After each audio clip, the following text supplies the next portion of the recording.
ભારત અને દક્ષિણ આફ્રિકા વચ્ચે 2 ટેસ્ટ મેચની શ્રેણી 14 નવેમ્બરથી શરૂ થઈ રહી છે, જેના માટે ટીમ ઇન્ડિયાની જાહેરાત કરવામાં આવી છે. જોકે આ શ્રેણીમાં એક દિવસ પહેલા જ ભારત અને દક્ષિણ આફ્રિકા વચ્ચે એક વન-ડે શ્રેણી પણ શરૂ થઈ રહી છે અને આ શ્રેણી માટે ટીમની પણ જાહેરાત કરવામાં આવી છે, જેમાં તિલક વર્મા કેપ્ટન તરીકે નિયુક્ત કરવામાં આવ્યો છે.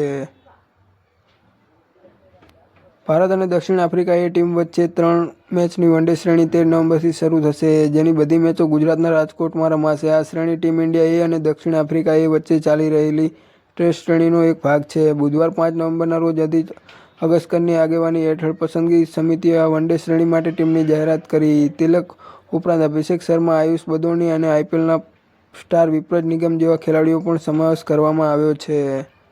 ભારત અને દક્ષિણ આફ્રિકા વચ્ચેની સિરીઝની ટીમ ઓડીઆઈ શ્રેણી 30 નવેમ્બરથી શરૂ થવાની છે. પરિણામે આ એ શ્રેણીને ઓડીઆઈ શ્રેણીની તૈયારીની તક તરીકે જોવા મળવામાં આવી રહી હતી. બધાની નજર રોહિત શર્મા અને વિરાટ કોહલીની આ શ્રેણીમાં સમાવેશ કરવામાં આવશે કે નહીં તેના પર હતી.